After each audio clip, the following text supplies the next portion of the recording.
justicia el domingo. Vamos a la marcha, el 8N. Está Daniel Sapsay también con nosotros. Desde el lugar, Javier Mozo. Gracias. Hola, nuevamente acá. Estábamos dando vueltas. Estamos ahora parados en 9 de julio y Corrientes, chicos. 9 de julio y Corrientes. Javi, quédate un segundito ahí. Tenemos a Daniel Sapsay en línea. Queremos incorporarlo para que nos dé su mirada sobre esta marcha y la opinión sobre la última decisión de la Corte Suprema de Justicia. Gracias, Daniel, por esperar. Mucho gusto. ¿Qué tal, Hugo? ¿Cómo estás? Un gusto, gracias. Acabo de llegar de la marcha, así que tengo la vivencia completa. Ahí le mandé a la producción una serie de fotos y de videitos que me sacaron, con lo cual está la prueba de que yo me uno a las marchas. Creo que es fundamental.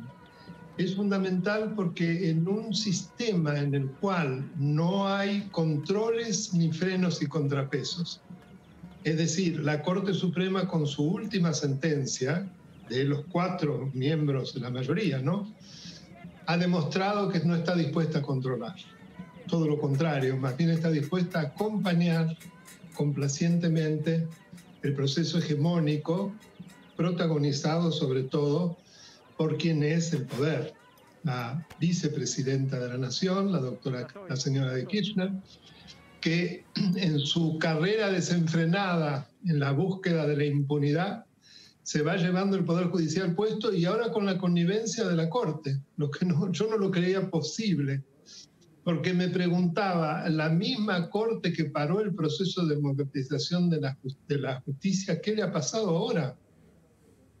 ¿Qué le ha pasado que, habiendo dictado hace 2 años 2 acordadas donde claramente dio el visto bueno a los traslados, resulta que ahora dice todo lo contrario? Es algo increíble, la falta, digamos, de orgullo, de no poder sostener una posición a través de disquisiciones absolutamente falaces, como que una ordenanza es una cosa, lo que digo por derecha, por una ordenanza es disciplina, entonces en un fallo puedo decir lo contrario, como si el instrumento pudiera hacer variar el contenido. Es algo que no resiste el más mínimo análisis, pero sobre todo en la mala confección de esa sentencia, en donde la Corte no valoró ni el momento en el cual se dictaba el fallo, es decir, que iba a intervenir en un momento en que las instituciones tambalean, en que hay un gobierno absolutamente que se está llevando todo por delante y que por lo tanto tenía que realmente tomar muy en cuenta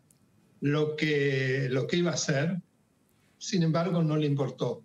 Pero además demostró la impericia. Yo no puedo creer, porque son 4 juristas de nivel. ¿Cómo no se dieron cuenta que en esa sentencia borroneada, donde se habla de que todos los traslados son transitorios, no se dio cuenta que eso iba a conmover el principio de inamovilidad de los jueces y que iban a aparecer decenas de jueces que quedaron absolutamente en un limbo?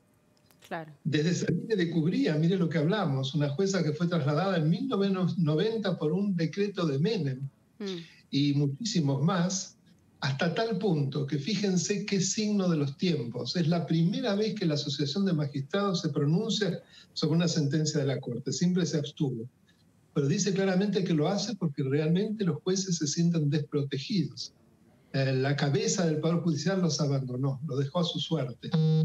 Y esto es muy grave, claro que es muy grave. Fíjese la gran diferencia con lo que ocurre en Estados Unidos, donde también se produjo un proceso de la mano de Trump de desconstitucionalización.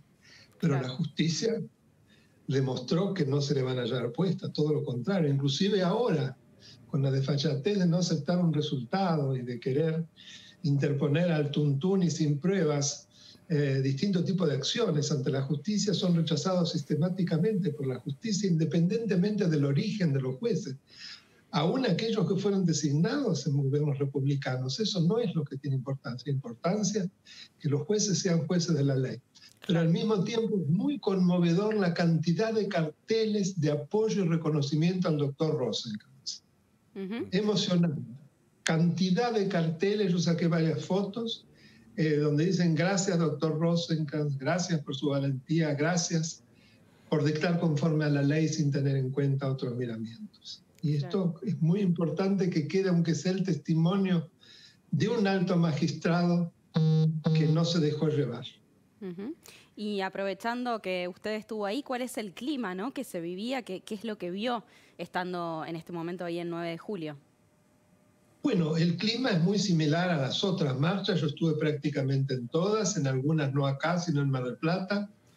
En todas hay un ambiente nada violento, la gente va absolutamente de manera voluntaria. No se da ninguna situación de gresca o de al contrario, es una verdadera fiesta de la democracia. Lo que pasa es que en esta oportunidad, sin lugar a dudas, es la más numerosa. Fíjense que cuando regresábamos, porque fui con unos amigos en auto, encontramos que yendo hacia el Bajo, hasta pasando Santa Fe, estaba llena el 9 de julio. Esto no ocurría. Estaba mucho más que nunca. No sé del otro lado porque no fui. Dicen que también del otro lado llegó mucho más profundamente. Claro. Y mucho por los laterales que antes no se veía. Es realmente impactante. Impactante. Yo no sé en el interior porque no estaba, recién ahora voy a prender la televisión para ver qué pasó en el interior. Claro, claro. Daniel, sabe que nos llegó un video de un cacerolazo en el domicilio de Cristina Fernández. Lo invito a que lo veamos, por favor, si es tan amable, para tener su opinión. ¿Cómo no?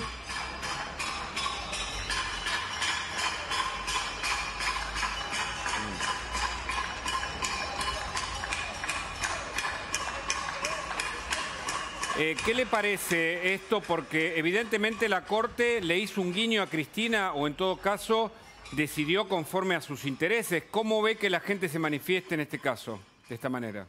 Bueno, yo estoy en contra de los scratches, porque son muy peligrosos. Pero en realidad esto es una protesta civilizada, acá no hay un scratch. ¿Y qué ocurre? Como usted bien dice, la Corte le hizo un guiño a Cristina, claro que sí, claramente, y todo el mundo se dio cuenta. Y el 99% de los comentaristas se dieron cuenta, y muchos ex jueces se dieron cuenta, inclusive llamaron la atención. Mire, yo soy muy amigo del doctor Oscar Garzón Funes, ilustre ex juez contencioso administrativo con sentencias más que valerosas. Por ejemplo, fue el que en la época de Menem se rebeló contra la privatización de aerolíneas por ser inconstitucional, entre muchos otros. Y él cuenta con datos y señas y nombres que este tipo de traslados entre jueces de un mismo rango, de una misma jerarquía, de una misma competencia, fue una cosa de lo más común y tiene que ver con un mejor trabajo, porque son todos jueces que tienen acuerdo del Senado. Es simplemente para tratar de llenar lagunas, para que la convivencia en las distintas salas sea mejor. De ninguna manera es algo subrepticio. Y es una costumbre constitucional absolutamente válida, que como bien podemos recordar, y que lo dice además el doctor Rosenkranz en su voto, tiene más de 70 años. ¿Cómo vamos a decir que es inconstitucional si la Constitución no habla de traslados? Es una laguna que se llenó a través de una costumbre. La Corte está realmente confundida. Entonces, cuando no quedan caminos, lamentablemente hay que velar para que no haya violencia. Porque si las instituciones no responden, ¿qué le queda al ciudadano? Lamentablemente. Y yo me opongo a la violencia y le pido a la gente que tenga paciencia, porque se va a lograr salir de esta situación tan grave de destrucción institucional, si más no sea con esta suerte de vigilia, de manifestaciones monstruosas en número de personas que se llevan a cabo prácticamente cada 2 o 3 semanas. Esto es inédito. Y no hay duda que ha parado una gran cantidad de iniciativas que el gobierno quiso llevar a cabo. Inclusive con su minoría en diputados, le cuesta conseguir esos pequeños bloques, porque los pequeños bloques creo que no se animan frente a la ciudadanía, que ya los ha identificado muy bien. Y entonces, cuidado que no van a lograr ser votados nunca más si traicionan el voto de la gente. Y esto se lo mando el mensaje a la diputada Camaño, que fue la que generó la situación del traslado con su voto. Ella lo posibilitó. Claro. Vamos a ver cómo va a ser su voto ahora cuando se quieren hacer tan rápido los concursos. ¿También va a acompañar este proceso de desinstitucionalización? ¿No era que ella era opositora? Me pregunto y le llamo la atención. y que la gente sepa, que la mire mucho a la señora Camaño, porque no podemos confiar más en ella. Daniel, le agradecemos muchísimo por este tiempo con nosotros, como siempre, ¿eh? Un placer y muchas gracias por la difusión del canal, que para mí es un orgullo. Simplemente recuerdo que la dirección es Daniel Alberto Sapsay en YouTube. Sí, claro. Ahí está, todos invitados con contenido muy, pero muy interesante, ¿eh? Así que están todos invitados y muchísimas gracias nuevamente. Muchas gracias a ustedes, buenas noches. Gracias. Buenas noches. Y bueno, seguimos en la calle, ¿eh? Porque Javier Mozo está allí en la 9 de julio. Contanos, Javi, ¿cómo está el clima por ahí?